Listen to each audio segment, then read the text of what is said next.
제3부 바른 이해. 불교에 대한 우리 이해는 다만 지적인 이해일 수는 없다. 진정한 이해는 실수행 그 자체다. 전통적인 선의 정신.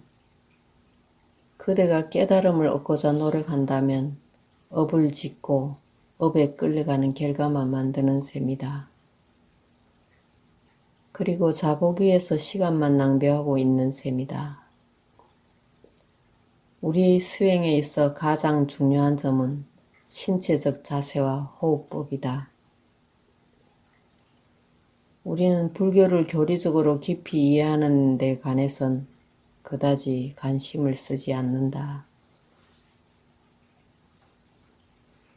불교는 철학으로서 매우 깊고 넓고 견고한 사상체계를 이루고 있다. 그러나 선은 철학적 이해에 관해서 별로 마음을 쓰지 않는다. 우리는 수행을 강조한다.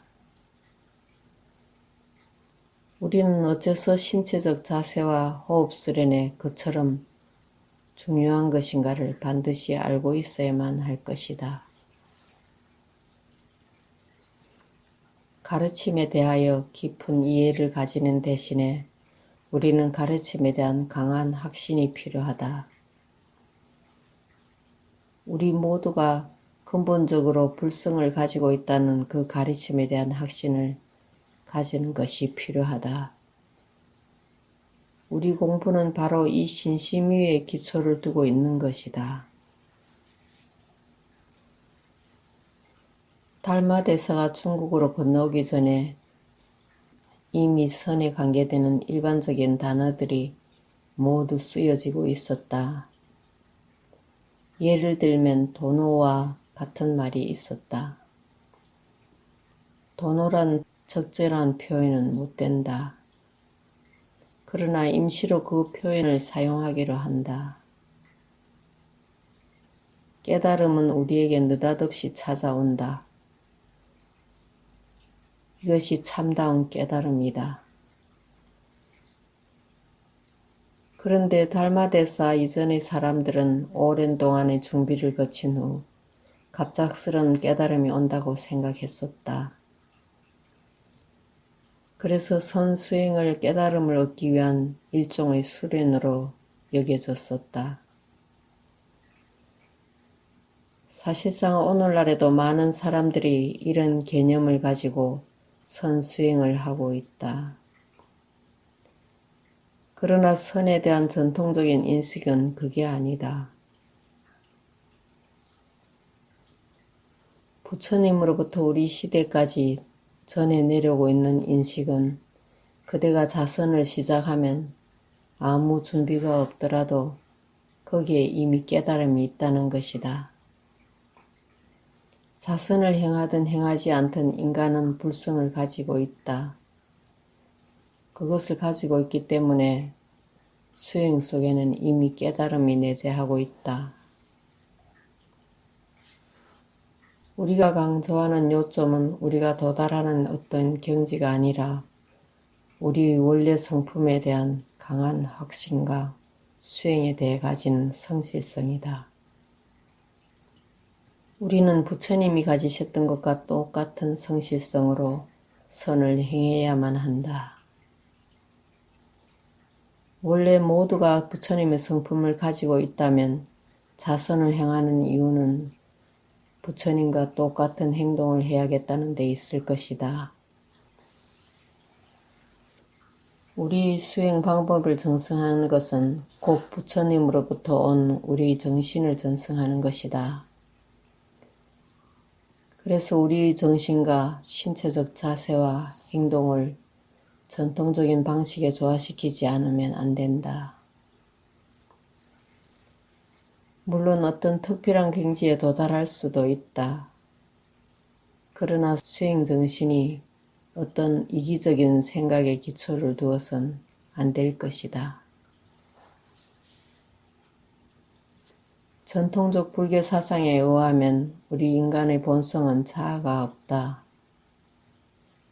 우리가 자아를 내세우는 관념을 전혀 갖지 않을 때 우리는 부처님이 가지셨던 것과 같은 삶에 대한 눈을 가지게 된다.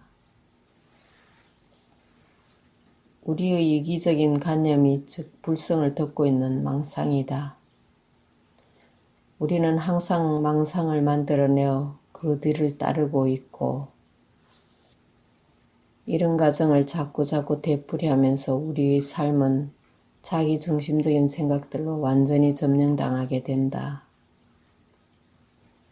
이것이 소위 업의 삶 혹은 업 그 자체이다. 불자의 삶은 업에 끌려가는 삶이어서는 안 된다. 우리의 수행의 목적은 업에 얽혀 들어가는 마음을 끊어내는 데 있다. 만일 깨달음을 얻고자 애쓴다면 그 역시 업의 부분일 뿐으로 그대는 업을 짓고 업에 끌려가고 있는 셈이며 자복 위에서 시간만 낭비하고 있는 셈이 된다. 달마대사의 인식에 의하면 무엇인가를 얻겠다는 생각 위에 근거한 수행은 다만 업의 반복에 지나지 않을 뿐이다. 이 점을 잊어버리고 많은 후대 선사들이 수행을 통하여 얻어지는 어떤 경지를 강조해 왔었다. 그대가 도달하게 될 어떤 경지보다도 더욱 중요한 것은 그대의 성실성, 그대의 바른 노력이다. 올바른 노력은 우리의 전통적 수행에 대한 참다운 이해 위에 기초를 두고 행해져야 한다. 이 점을 이해한다면 자세를 바르게 가지는 것이 얼마나 중요한가를 곧 알게 된다. 이 점을 이해 못하면 자세나 호흡법은 다만 깨달음에 도달하는 수단이 될 뿐이다. 그대의 태도가 그러할지는 차라리 결과부자를 하기보다는 약을 먹는 편이 훨씬 나을 것이다. 수행이 오로지 깨달음에 도달하기 위한 수단으로 그친다면 정말로 그것에 도달할 길은 없는 셈이다. 그렇게 되면 우리는 목적을 향해 가는 방법의 의미를 잃어버리기 때문이다. 그러나 우리가 우리의 길을 굳게 믿을 때 이미 깨달음에 와 있는 거나 다름없다. 가는 길에 대한 믿음이 있을 때 깨달음이 이미 와 있는 것이다. 그러나 그대가 바로 지금 이 순간에 하고 있는 수행의 의미를 믿을 수 없을 때 그대는 아무것도 할 수가 없다. 그대는 그저 원숭이들이 그러하듯이 목표물을 찾아 헤매고 있을 뿐이다. 그대는 자신이 무엇을 하고 있는지조차 모른 채 항상 무언가를 찾고 있을 뿐이다. 그대가 무엇이든 보기를 원한다면 그대는 눈을 뜨라. 달마대사의 선을 이해하지 못한다면 눈은 감은 채 무엇을 보려고 애쓰는 것과 마찬가지이다. 우리는 깨달음에 도달한다는 생각을 소홀히 여기려는 것이 아니다.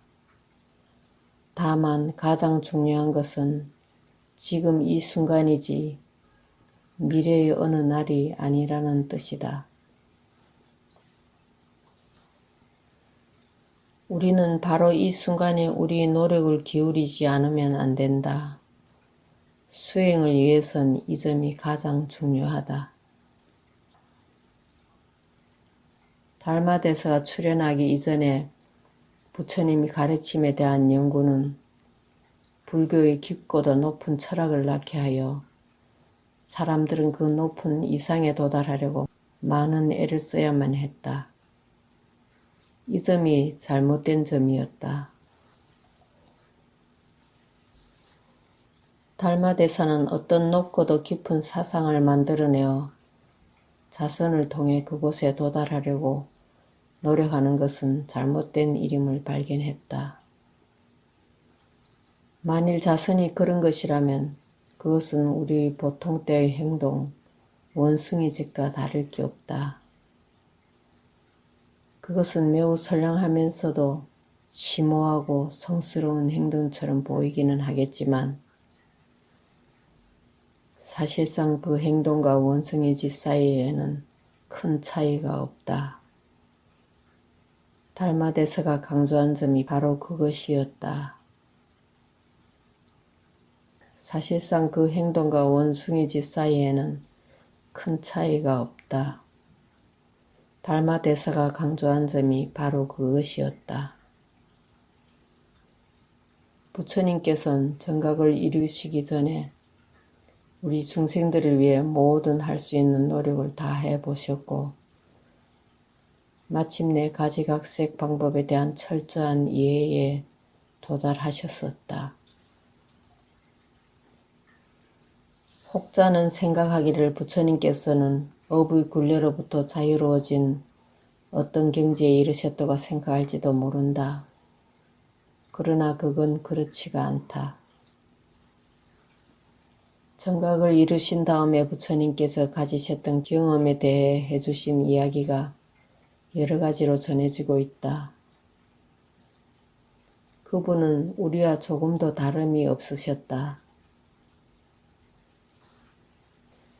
그분의 조국이 힘센 인적국들과 싸움을 벌였을 때 그분은 제자들에게 자신의 업에 대해 말씀하셨다. 그리고 당신의 나라가 이웃 나라에 점령당하게 됨을 보셨을 때 얼마나 고통스러웠던가를 말씀하셨다. 만일 부처님이 어떤 업도 남아있지 않은 깨달음의 상태에 도달한 분이셨다면 그처럼 고통받을 이유가 없었을 것이다. 정각을 이루신 후에도 그분은 우리가 하고 있는 것과 다름없는 노력을 계속하셨었다. 그러나 그분의 인생과는 틀림이 없었다. 그분의 인생과는 견고한 것이었고 그분은 자신의 삶을 포함하여 모든 사람의 삶을 관찰하셨다. 그분은 돌멩이나 나무나 기타 모든 사물을 바라보는 바로 그 시선으로 자신을 관찰하고 남을 관찰하셨었다. 그분은 극히 과학적인 인식 방법에 입각하셨다. 정각을 이룬 다음 부처님께서 살아간 방법은 그런 것이었다. 진리가 안내하는 길을 따르겠다는 전통적인 정신을 가지고 아무런 이기적인 생각 없이 우리 길을 갈 때 우리는 참다운 의미의 깨달음에 도달할 것이다. 이 점을 이해한다면 매 순간 속에 우리는 최선의 노력을 기울이게 된다. 그것이 불교에 대한 참다운 이해이다. 그러므로 불교에 대한 우리의 이해는 다만 지적인 이해일 수만은 없다. 우리의 이해는 지적인 이해인 동시에 불법의 표현이며 실수행 그 자체이다. 철학을 읽음으로써 혹은 생각함으로써가 아니라 다만 수행을 함으로써 참다운 수행을 함으로써 불법이 무엇인지를 이해할 수가 있다. 우리는 끊임없이 자선을 행해야만 한다. 우리의 참다운 본성에 대한 확신을 가지고 업지음의 사실을 끊으면서 실수행의 세계 속에서 우리가 있을 자리를 찾으면서 강한 확신을 가지고 수행해 나가야만 한다.